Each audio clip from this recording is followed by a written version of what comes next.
Hola a todos y bienvenidos a un nuevo análisis.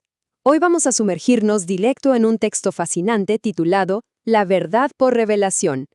Vamos a hacer una revisión objetiva de su tesis central, que básicamente nos plantea algo llamado el ecosistema de la revelación. Es decir, el documento argumenta que existe todo un sistema de comunicación divina y que la Biblia funciona como el ancla absoluta y definitiva para poder entender cualquier tipo de mensaje divino. Vamos a explorar paso a paso cómo la fuente defiende esta idea. Bueno, para que tengan una idea clara de la ruta que tomaremos hoy, revisaremos 5 puntos clave. Empezaremos con las características de este texto, para luego pasar a su evidencia histórica. Después, analizaremos las distintas formas de revelación, la naturaleza y la providencia, y finalmente cerraremos con una discusión más filosófica sobre el filtro de la conciencia. Pasando entonces a nuestra primera sección. Las características de la Biblia. Imagínense esto por un segundo.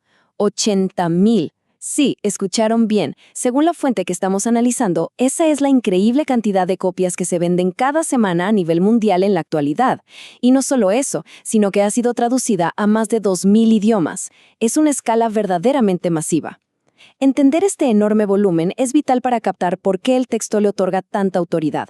Mientras que la mayoría de los libros históricos se leen y simplemente quedan en el olvido, este en particular mantiene una demanda global gigantesca a pesar de los siglos de intentos por destruirlo o censurarlo.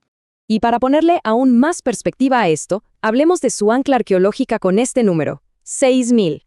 El documento nos indica que existen más de 6,000 manuscritos en sus idiomas originales. Según el texto, ninguna otra obra antigua está tan bien respaldada. Si lo comparamos con grandes fuentes históricas como Julio César o la Ilíada de Homero, los manuscritos bíblicos no solo lo superan abrumadoramente en cantidad, sino que también fueron escritos en fechas muchísimo más cercanas a los eventos que relatan.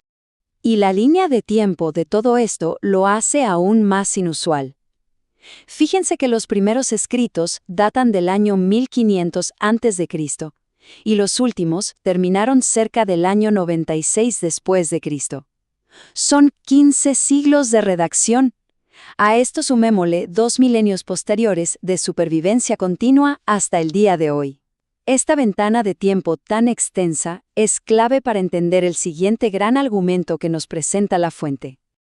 Ahora entremos a la segunda sección, su evidencia e influencia histórica. Y aquí es donde la cosa se pone realmente fascinante. El documento subraya algo que resulta asombroso. Estamos hablando de una colección de 66 libros redactados por unos 40 autores distintos de diferentes épocas y culturas a lo largo de esos 1500 años. Sin embargo, el texto enfatiza que se lee con una unidad total, sin contradicciones y con un solo mensaje central. Para la fuente, lograr semejante nivel de coherencia con tantas variables en juego es la prueba principal de que su origen trasciende por completo lo humano. Es casi como armar un rompecabezas gigante donde las piezas se encajan perfecto a pesar de haberse fabricado con siglos de diferencia. Además de la coherencia, el texto nos lanza un dato que llama muchísimo la atención. Afirma que más del 25% de su contenido es profecía predictiva. Estamos hablando de más de 8,000 versículos dedicados a anticipar el futuro. Y la fuente se apoya en ejemplos que considera contundentes, como los cálculos matemáticamente precisos sobre la caída de imperios enteros como Babilonia y Tiro. Con esto, el documento argumenta que el nivel de exactitud simplemente va muchísimo más allá de una casualidad estadística. Justo en el centro de toda esta narrativa histórica, la fuente aborda lo que C.S. Lewis llamó el dilema de Jesús. Y el punto aquí es que, con declaraciones tan rotundas como «Yo soy el camino, la verdad y la vida», las afirmaciones de Jesús fueron tan pero tan absolutas que sencillamente no dejan espacio para términos medios. El análisis plantea que no se le puede considerar simplemente como un buen maestro. La magnitud de lo que decía exige que o bien se le reconozca como una figura divina, o bien se asuma que había perdido totalmente la cordura. Según el texto, la congruencia de su historia inclina por completo la balanza hacia lo primero. Avanzamos entonces a nuestra tercera sección, las formas de revelación divina. Y esto ilustra brillantemente cómo funcionaría todo este sistema interno. El texto lo plantea como una calle de doble vía. Por un lado tenemos la iniciativa divina, donde se postula que Dios se comunica activamente a través de cosas como la naturaleza o la conciencia. Por el otro lado, vemos la respuesta humana, que según la fuente debería darse a través de la oración y la obediencia. Entender este ir y venir constante es absolutamente fundamental para comprender cómo opera todo este ecosistema de comunicación del que nos habla el documento. Ahora, lo verdaderamente interesante de lo que plantea la fuente aquí es que la Biblia actúa esencialmente como la clave de interpretación. Piensen en ella como una lente correctiva. La idea es que, para entender realmente lo que nos dice la naturaleza o nuestra propia vida, absolutamente todo debe pasarse primero por el filtro de este texto para evitar cualquier tipo de distorsión. Esto nos lleva a nuestra cuarta sección, la naturaleza y la providencia divina.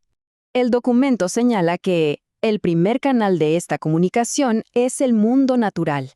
Es como si la naturaleza fuera un gigantesco libro de texto que muestra el diseño divino. Sin embargo, nos hace una advertencia teológica muy importante. Es un canal imperfecto. La fuente afirma que, debido al pecado humano, la naturaleza está afectada por el deterioro. Así que, aunque es inmensamente bella, también arrastra dolor y sufrimiento. Por ende, observarla de manera aislada podría llevarnos a conclusiones bastante confusas. El segundo canal que expone el documento es lo que llaman providencia, referente a los eventos del día a día, y usan una analogía que es buenísima. Es literalmente como ese clásico juego de unir los puntos. En el momento, los eventos de la vida pueden parecernos puntos totalmente aleatorios y caóticos, pero el texto argumenta que, al mirar hacia atrás y conectar esos puntos, nos damos cuenta de que siempre hubo un panorama mucho más grande y coherente formándose de fondo.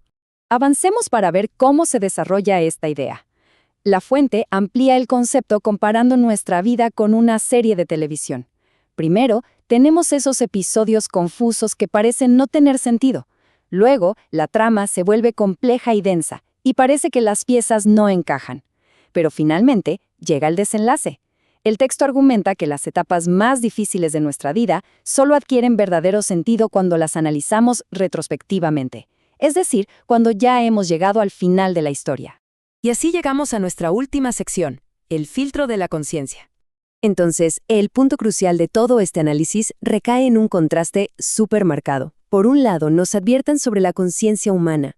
El documento es claro al afirmar que nuestra brújula interna es sumamente subjetiva, inestable y puede ser adormecida o corrompida fácilmente. De hecho, usan el ejemplo histórico de Pablo, quien persiguió ferozmente a comunidades enteras, pensando, según su propia conciencia, que estaba haciendo el bien. En contraste directo, la fuente presenta el estándar bíblico como el único filtro totalmente objetivo y claro, argumentando que nuestras emociones humanas jamás deberían tener más peso que una fuente inmutable.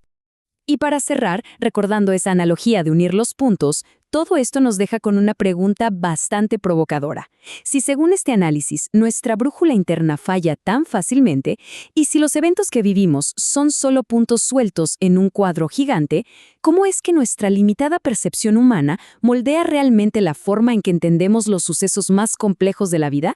Definitivamente es algo que nos invita a reflexionar a profundidad sobre la necesidad de buscar anclas objetivas. Ha sido un recorrido verdaderamente fascinante por este material. Nos vemos en nuestro próximo análisis.